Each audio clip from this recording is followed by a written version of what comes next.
Last time you came on, it was to talk through the left power list that we did earlier this year. And you've been working really hard in the past few weeks on a right power list.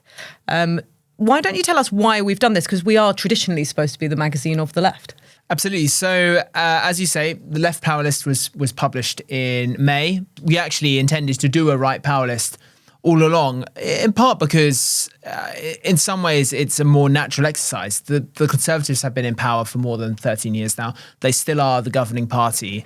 And putting together a list of the 50 most powerful people from Conservative politics, it's a really useful way of mapping who really matters. After more than a decade of Conservative government, 5 prime ministers, who are the people who we really think define right politics today? And what do you mean by right wing? What's the criteria for someone to feature in this list? So the criteria is, I think it has to be someone who's associated with either the Conservative tradition or the libertarian tradition. The Conservative Party, like Labour, has always been a broad church. We can get into some of the choices because some on the list are more obviously right-wing than others. Yeah, absolutely. Well, let's start with that, shall we? Because the top spot isn't Rishi Sunak, the Prime Minister, who could be said to be sort of the most obviously powerful right-winger in the country. It's actually Nigel Farage. Yes. Now, what was the thinking behind that? Because we were all, Freddie, you and me, were all in that first meeting discussing who should go top. And there was a bit of debate about that, wasn't there?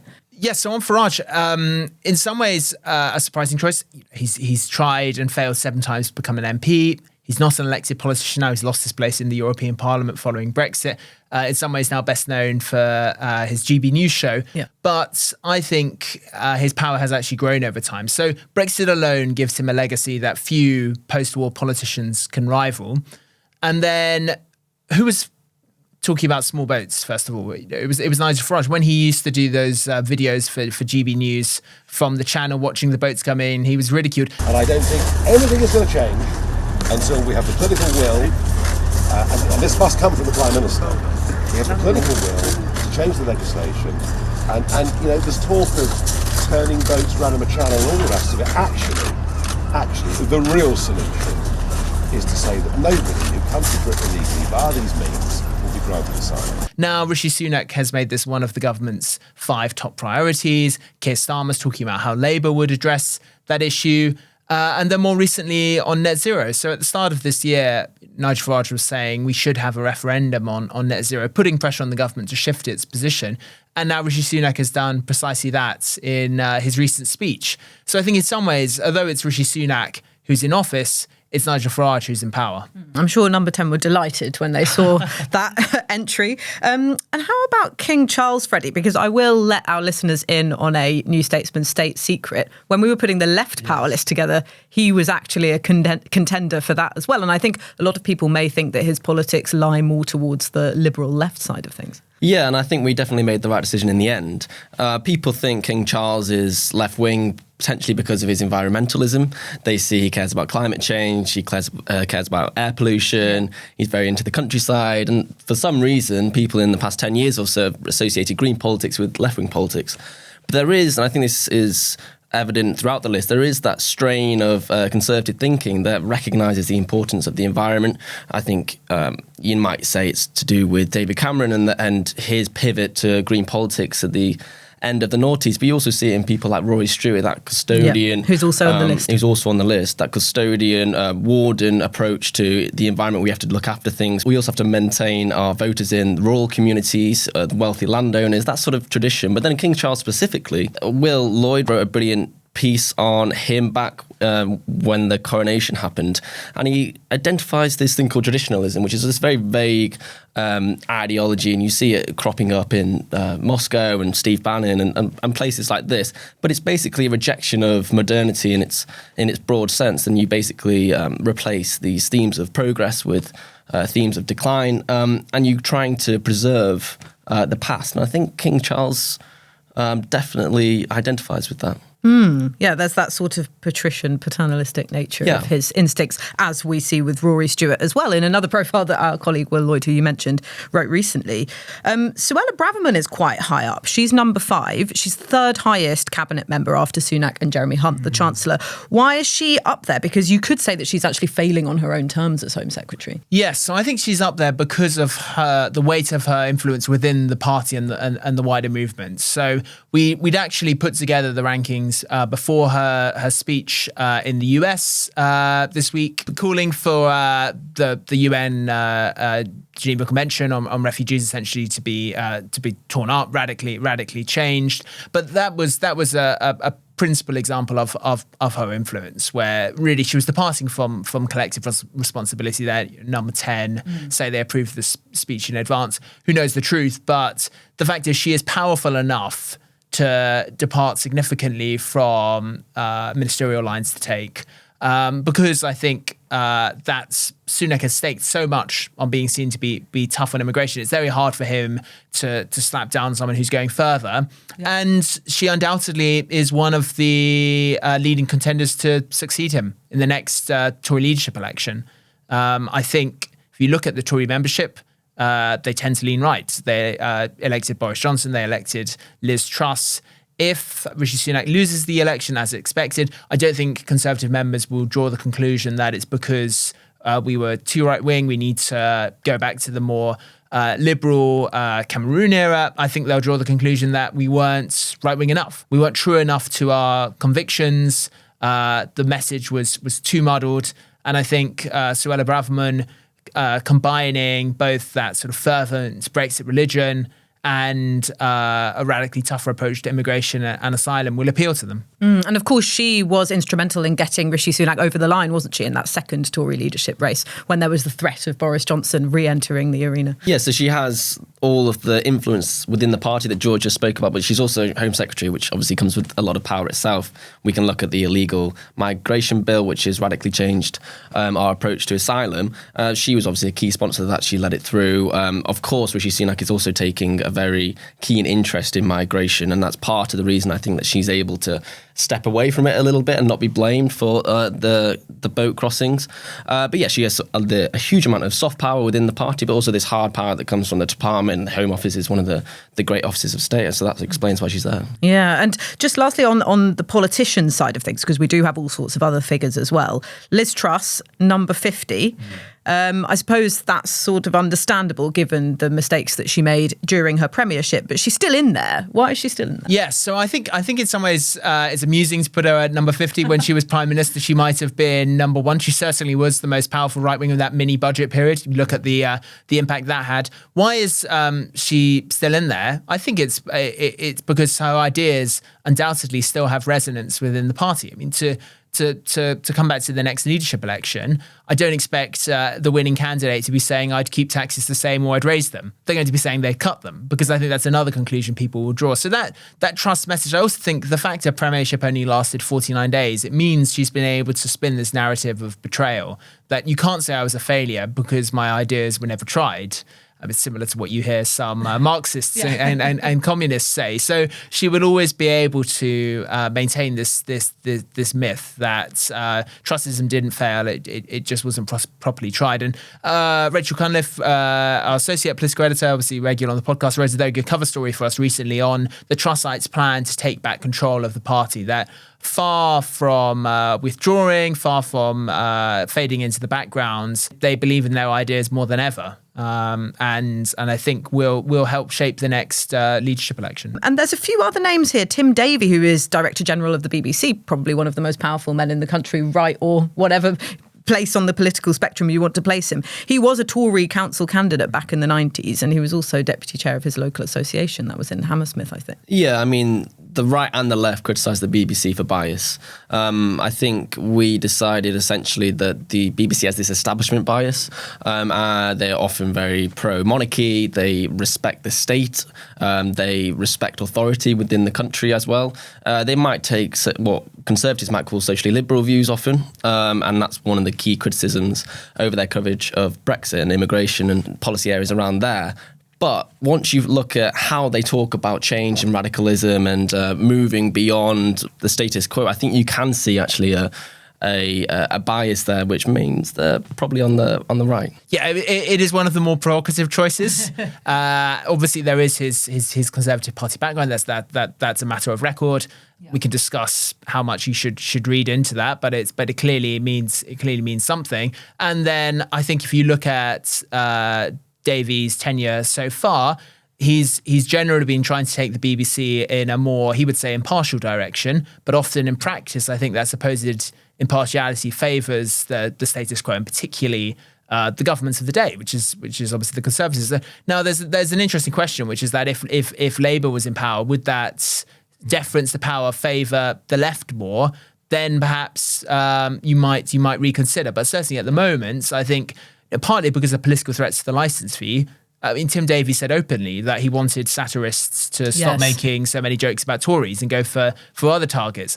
There are, of course, other targets, but I think for satirists of the day, the governing party is always going to be a natural target. So it did show where his political sensitivities lie. And his tenure also coincided with new sort of social media guidelines for BBC journalists. There's been a bit of disquiet, especially among the younger staff, about whether or not they can attend Pride and what counts as political activity and what counts as being impartial as well. And you also saw it with their coverage of austerity as well. I think they sort of absorbed the narrative that government spending is like a household, and when it's not comparable to that at all. So I think they do the same with economic narratives as well. They accept the orthodoxy, the fiscal orthodoxy, and they don't always acknowledge or explain things in a more left-wing economic way. Yeah, and then you've got Paul Marshall here. I think he's a really interesting figure. He's sort of, I think he's described in the piece as a new conservative press baron. This is the guy who funds GB News and Unheard, an influential website. He might be the next owner of The Telegraph and Spectator as well. Tell us a bit about him, because he's not that well known. Yes, so he comes from a business background, made a fortune in investments, and has actually, his political career really started in the Lib Dems. I think he's someone who sympathised with the free markets wing of the Lib Dems, now much smaller than perhaps it was in the mid-noughties, and now really is a champion, I suppose, of what you'd see as sort of anti-woke post-liberal media, which is Unheard Online, which is a site which obviously has big ideological influence on the right, and then GB News, which has really established itself as a key player in broadcasting, in the sense that I think a lot of people didn't expect the channel to make it to say 2 years. But I mean, look at the ratings that Nigel Farage attracts. I mean, we point out in our entry for their chief executive, Angelos Frangopoulos, that recently its average daily ratings exceeded those of the BBC, Sky News, and Talk TV for the first time. Wow. But more broadly, if he does buy the Telegraph and or the Spectator, that gives him significant clout, because although newspapers are not as influential as they once were, the Telegraph has reinvented itself as a digital brand.